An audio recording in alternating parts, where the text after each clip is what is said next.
Seorang Islam. Naik haji saya udah 2 kali. Assalamualaikum warahmatullahi wabarakatuh.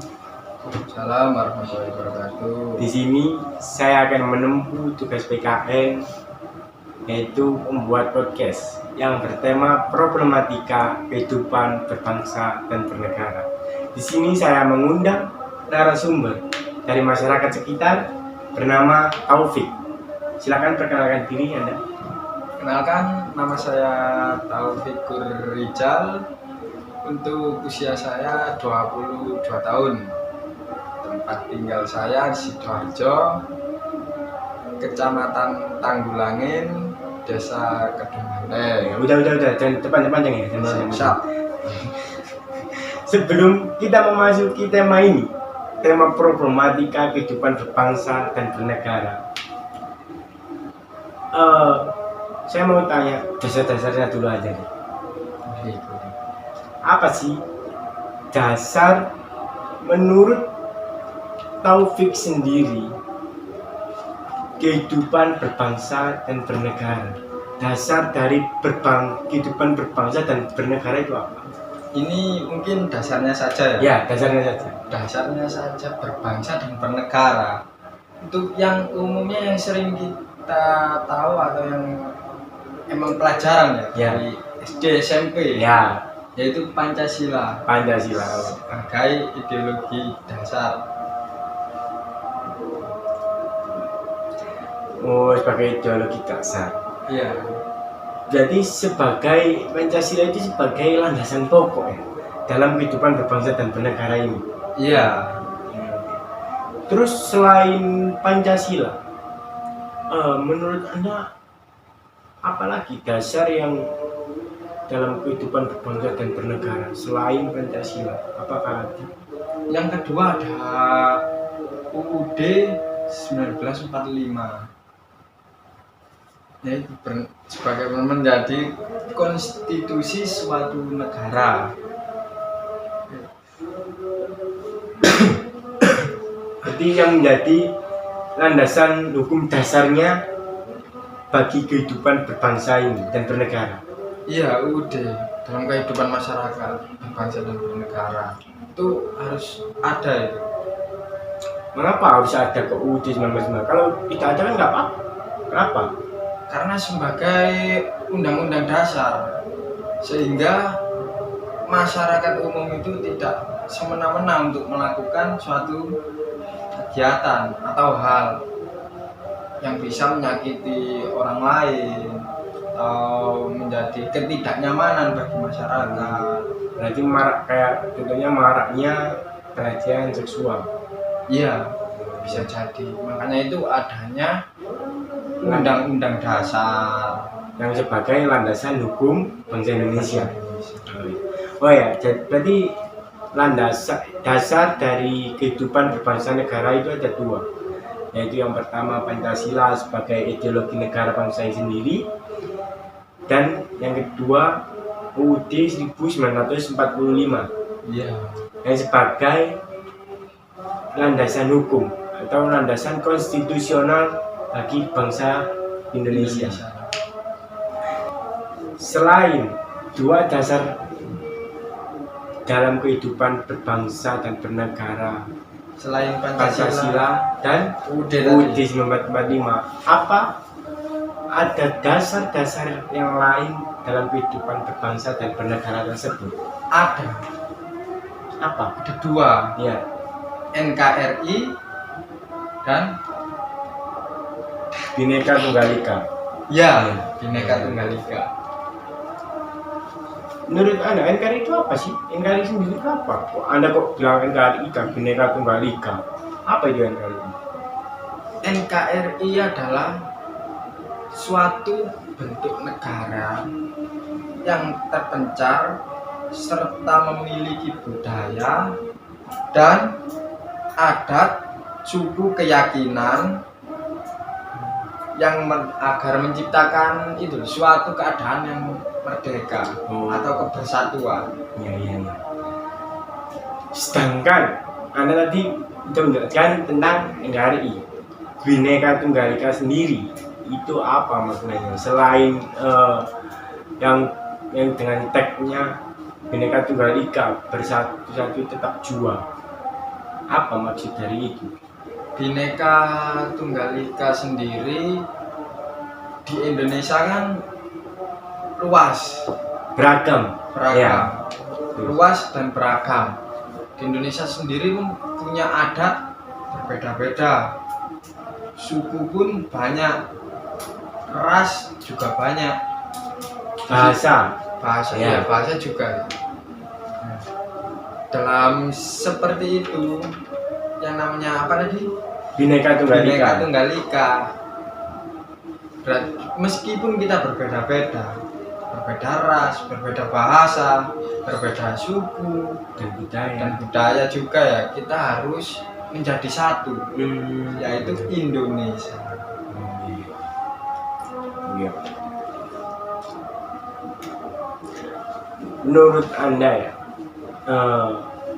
implementasi dalam Pancasila sendiri yang Anda sebutkan, Pancasila adalah sebagai ideologi negara dan dasar negara itu sendiri. Bagaimana implementasi Anda menurut Pancasila dalam kehidupan bermasyarakat dan bernegara, berbangsa dan bernegara? Implementasi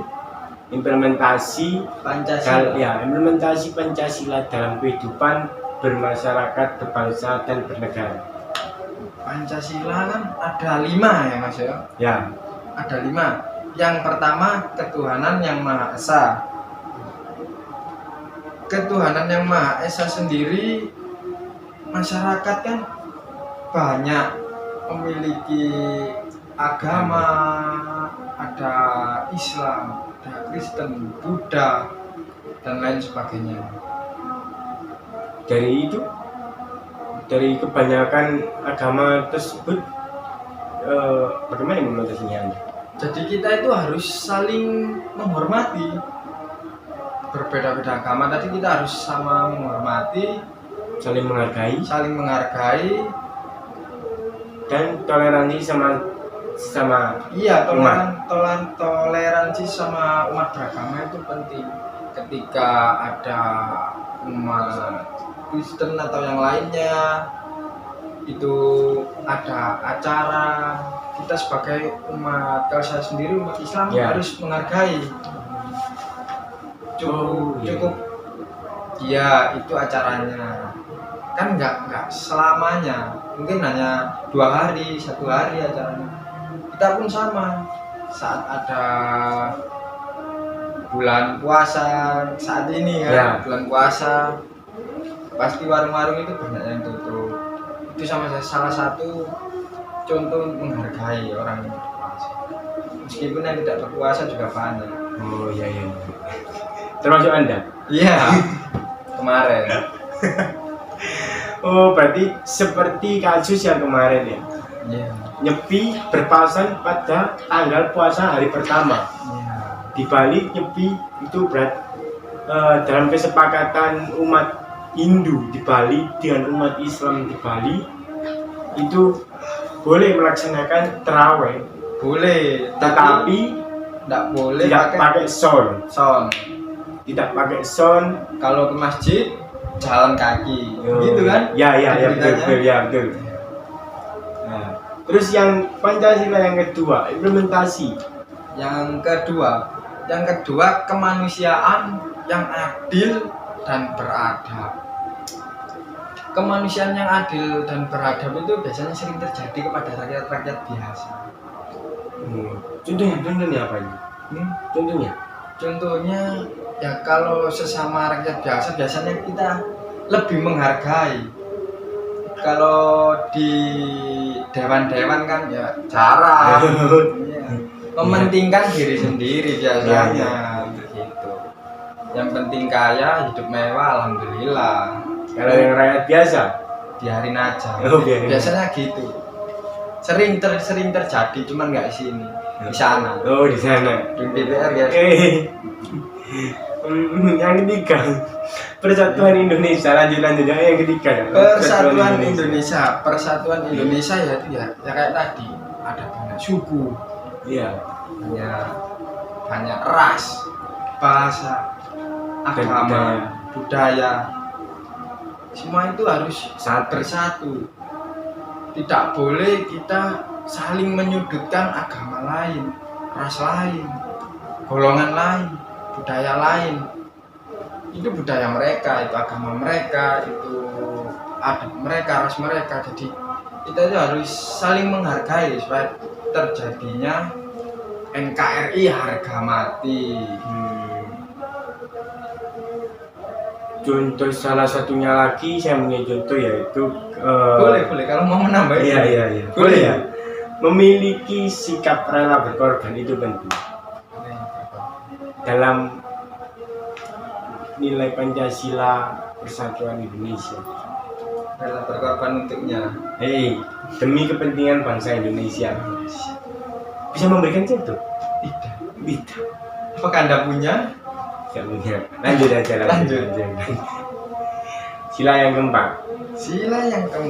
Kemanusiaan Kerakyatan yang dipimpin oleh hikmah kebijaksanaan dalam pemusyawaratan perwakilan.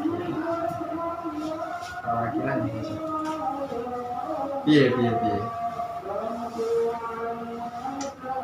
Saat melakukan musyawarah tidak memaksakan kehendak kepada orang lain. Itu gimana itu? Ketika kita melakukan musyawarah, Ya. kalau bahasa Sidoarjoan, ojo sak penake dhewe. Oh. Iya, kamu Pak silakan ini. Ojo sak penake dhewe. Iya. Kabeh iki diomongne ngono, sing enak. Berarti dalam musyawarah, misalnya saya berpendapat A, terus ada yang menyala pendapat B. Itu gimana menurut Anda dalam nilai Pancasila yang keempat ini? Dalam menghargai keputusan dalam hal bermusyawarah. Ketika dalam bermusyawarah sering terjadi yang namanya ketidakcocokan. Itu pasti ada namanya bermusyawarah. Itu pasti ada ketidakcocokan antara golongan A dan golongan B. Nah, di situ pasti ada pihak penengah yaitu netral, tidak membela si A dan tidak membela si B. Jadi ketika ada keputusan yang menyudutkan suatu pihak, nah itu biasanya pihak penengah lah yang berfungsi itu, yang melakukan suatu mediasi atau pembicaraan sebagai penengah. Berarti antara orang yang A dan orang yang B kita kumpulkan dan ajak diskusi bersama lagi untuk mencapai mufakat sampai menemukan titik terang, titik terbaik. Terus yang sila kelima, keadilan sosial bagi seluruh rakyat Indonesia. Keadilan sosial bagi seluruh rakyat Indonesia itu terjadi pada rakyat-rakyat biasa. Kalau sesama rakyat biasa, yang saya bilang tadi, kita bicarakan tadi, keadilan itu lebih sering terjadi kepada yang mempunyai rakyat bersama rakyat, bukan rakyat bersama dewan. Oh, bukan ya? Iya. Mengapa begitu? Karena di dalam masyarakat itu kita itu sama, tetapi kalau dewan dengan masyarakat itu beda. Berarti negara ini itu butuh regenerasi. Regenerasi itu perlu. Generasi yang tak mudah makan janji-janji. Iya. Ingat guys. Kalau mulai banyak orang berperilaku baik, bukan berarti orang itu berpuasa atau bertaubat. Itu kampanye, guys. Kampanye. Percayalah, guys. Stop. Banyak seperti itu, guys. Berarti contohnya keadilan yang seperti kasus yang kemarin. Kasus Kementerian Pajak. Kementerian Pajak. Kementerian Pajak tahu beritanya ada yang Oh iya, saya lihat di yang TikTok, Dendi Mario. ya, di Twitter. Iya, yang Dendi Mario itu dengan sikap keadilan kasus yang mencemarkan Pancasila, nilai-nilai yang kelima, keadilan sosial. Yang terjadi yaitu anak pejabat mempunyai pangkat yang tinggi, yang bapaknya mempunyai pangkat tinggi dalam dunia perpajakan, berperilaku semena-mena terhadap masyarakat biasa. Terkadang sering kita lihat orang yang berpangkat itu sewenang-wenang kepada rakyat biasa, seperti itu tadi. Ya. Itu tapi ini alhamdulillah ya guys ya, dengan cara seperti itu kejahatan yang mungkin lama tidak terbongkar bisa terbongkar karena satu orang tersebut, Kenapa itu? yaitu melakukan kejahatan, Seperti yang melakukan memukuli. Iya, kalau tidak terjadi pemukulan mungkin tidak akan terbongkar kasus-kasus kayak tidak membayar pajak, iya, penggelapan dana, tidak dan membayar lain pajak, sebagainya. Rubiconnya itu tidak membayar pajak. Tidak habis pikir. Ini tadi implementasi terhadap Pancasila. Sekarang implementasi sendiri dari kehidupan berbangsa dan bernegara bagi anak muda seperti kita ini. Bagaimana itu? Kehidupan berbangsa dan bernegara.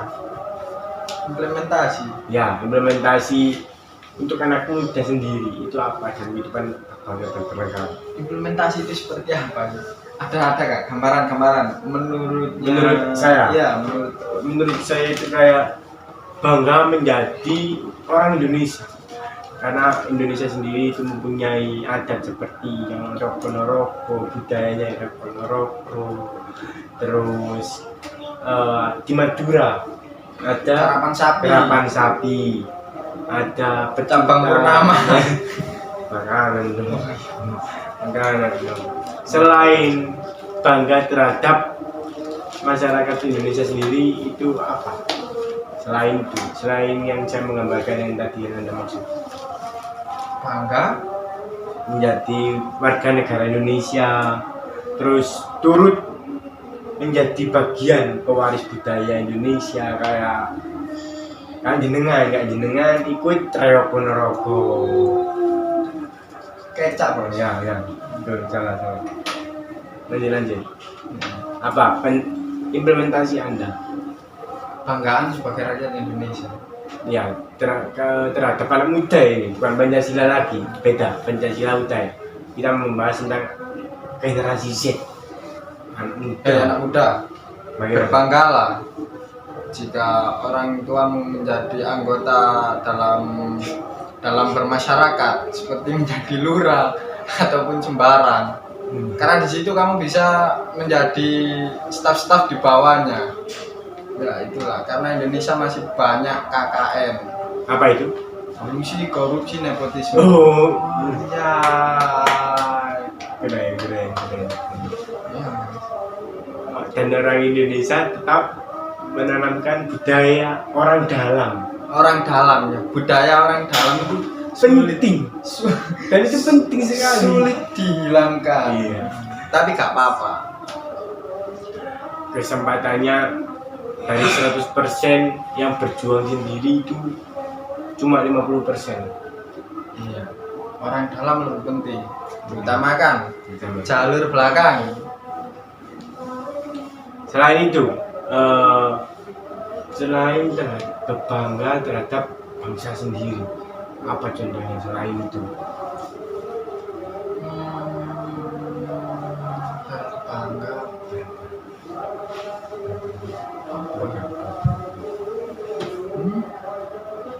Aku lali. Iku loh apa? Ya produk lokal. Mencintai produk lokal, Nah, ya. seperti Produk lokal biasanya anyaman, kan ada tenun, batik. Di Sandi ada sendiri loh produk lokal, sepatu, Gimana? sepatu Gimana? yang di luar negeri, yang diekspor sampai luar negeri. Ada. Apa itu? Tahu. Produk sepatu apa? Intaku, Iko nggak sih? Eko juga Iya. banyak. Terus tas tanggulangi. Tas Tanggulangi, Sidoarjo punya. Sidoarjo punya. Kupang kayaknya. Kupang. Kupang. Candi Balunggawa guys.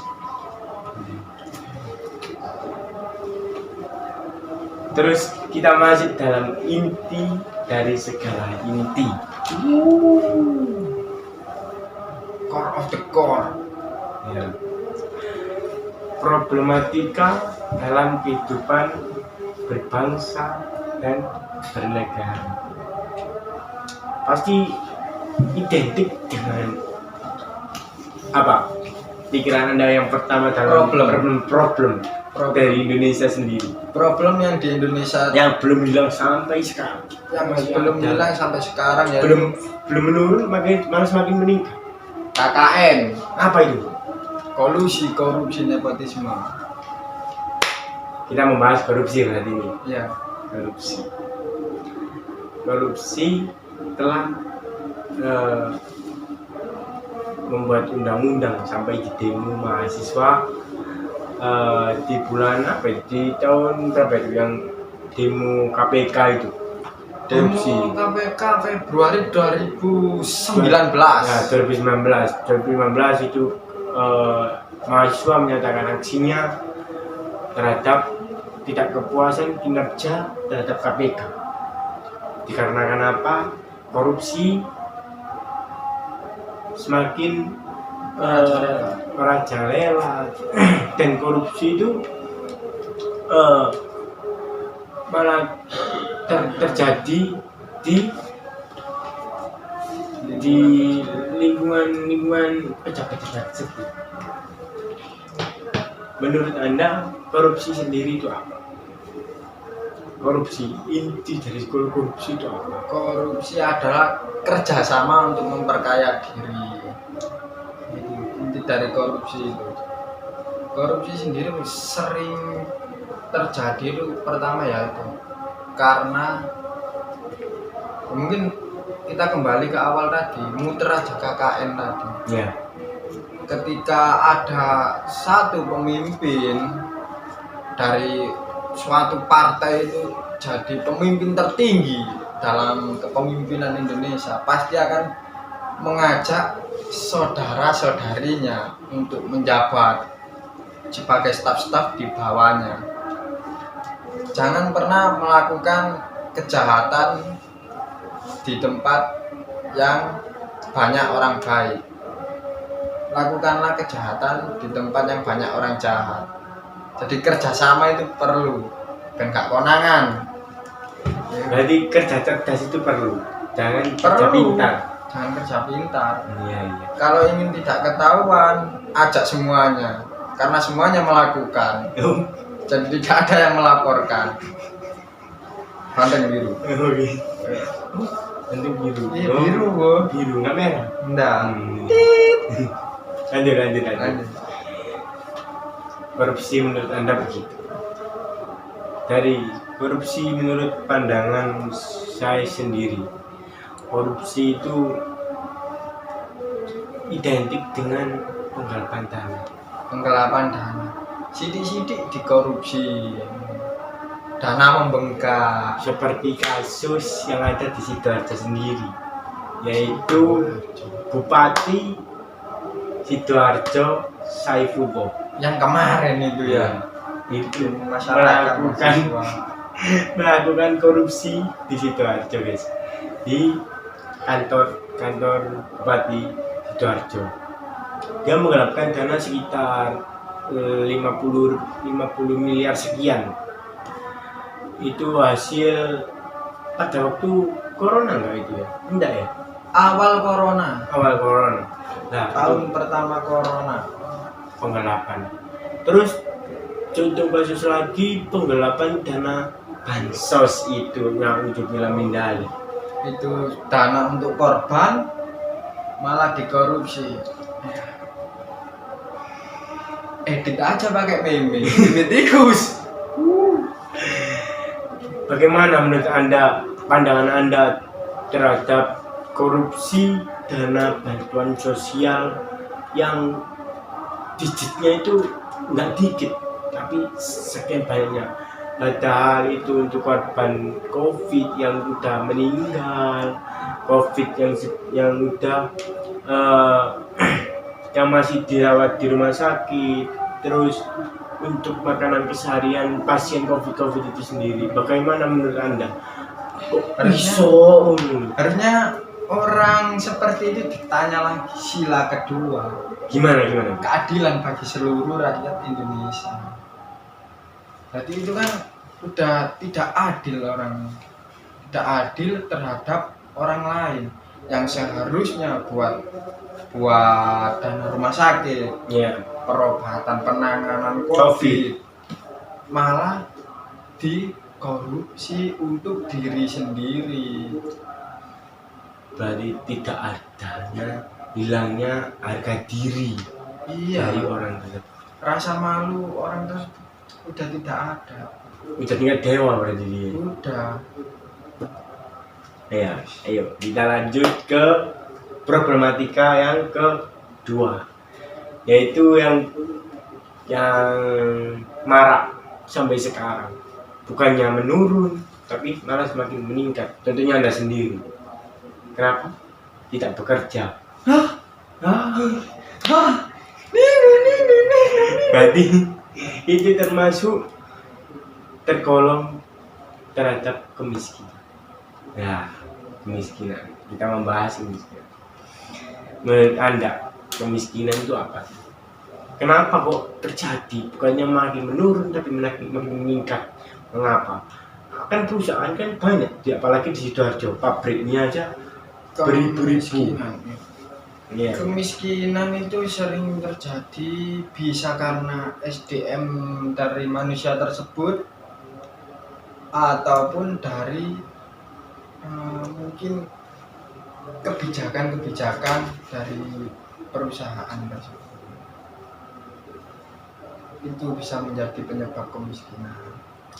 Berarti maraknya tingkat pengangguran di Indonesia ini bisa jadi juga terhadap manusia itu sendiri. Iya. Mengapa saya bilang begitu? Karena manusia tersebut tidak berjalan dengan kakinya sendiri, tapi menggantungkan tadi balik lagi orang dalam. Iya. Menggantungkan orang dalam tersebut. Sering gini kan, sering kita berpikir gini. Pingin kerja di suatu perusahaan tersebut, wah sulit. Iki kudu ana wong jero wae. Pemikiran seperti itu. Iya. Itu harus dihilangkan. Terus ada juga yang berpikir, oh kalau naruh lamaran kerja di sini harus begini, pakai uang segini. Apalagi yang halo dek, itu sulit. Iya. Lanjut. Jadi seperti itu, pemikiran yang seperti itu, pemikiran kuno itu harus dihilangkan. Banyak sekali sekarang kan saya lebih setuju kalau ngelamar kerja itu melalui email kayak gitu. Melalui website ya? Website. Oh iya. Lebih praktis, tidak mengantri. Tapi sebagai admin perusahaan ya juga harus sering-sering melihat. Dan saya punya alasan kedua, kalau boleh menambahin ya. Mengapa manusia itu sendiri berpikiran seperti itu dan berpikiran yaitu gengsi manusia tersebut itu sendiri itu besar, yaitu yang seperti untuk aku lah kerja ngojek iki untuk ketemu koncoku ya opo mosok ngurir gue nek ketemu koncone ayangku ya opo lu mosok paket mercon. Iya.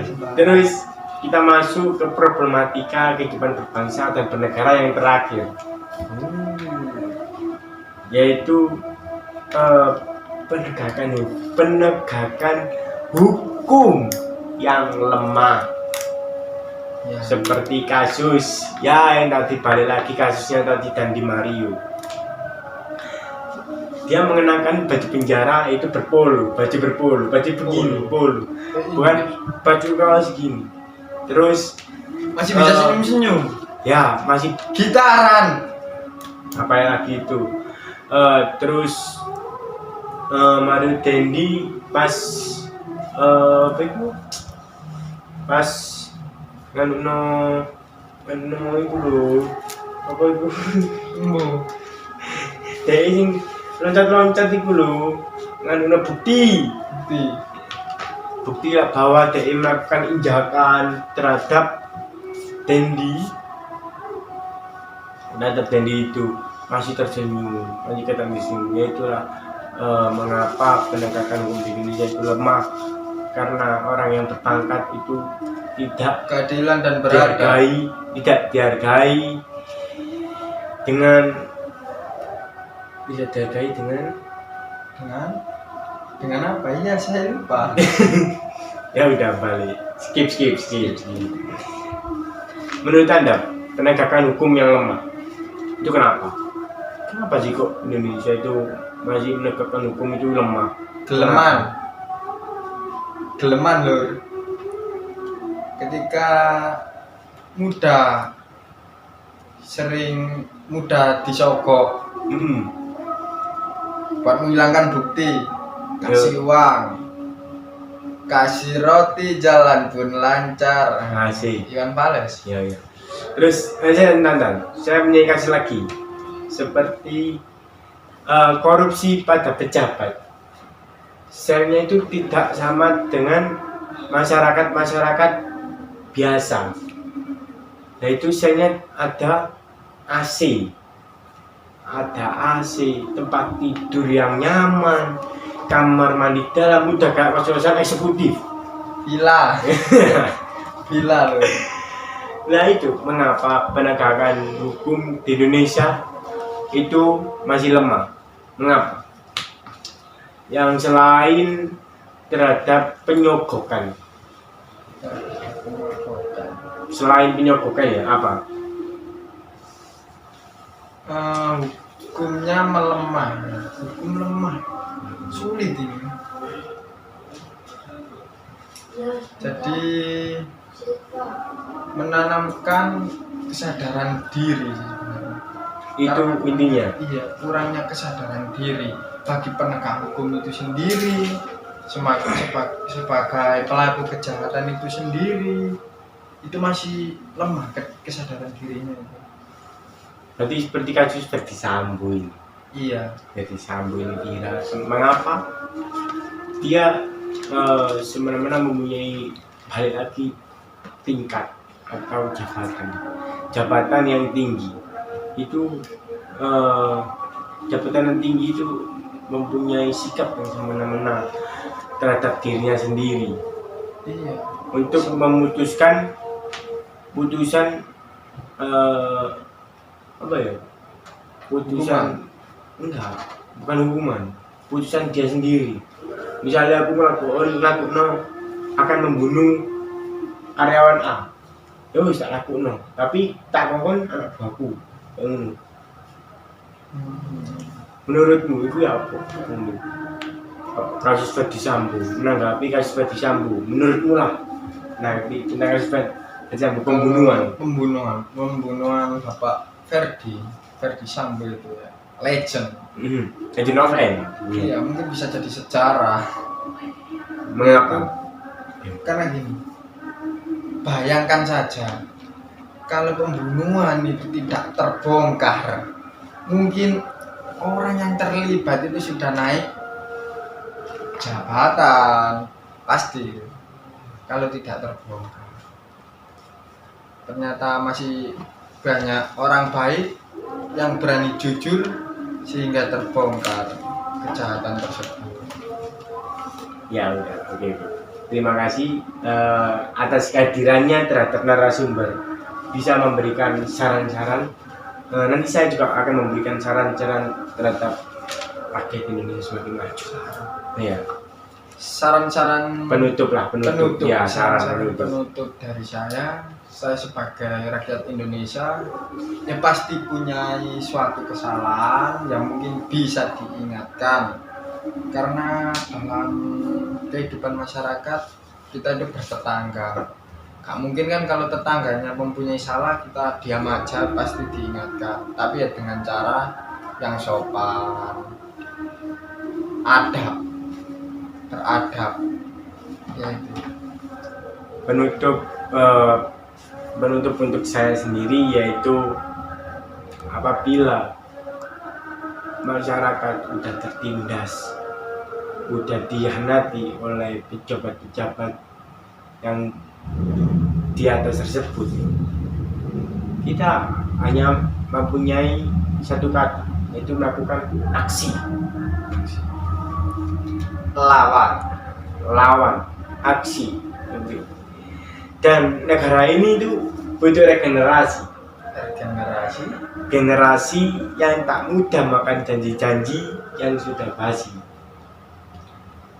Yaitu cocoknya DPR, Iya. Dewan Perwakilan, bukan, salah, enggak, salah, Dewan Pengkhianat Rakyat, yang betul. bukannya DPR itu Tutup.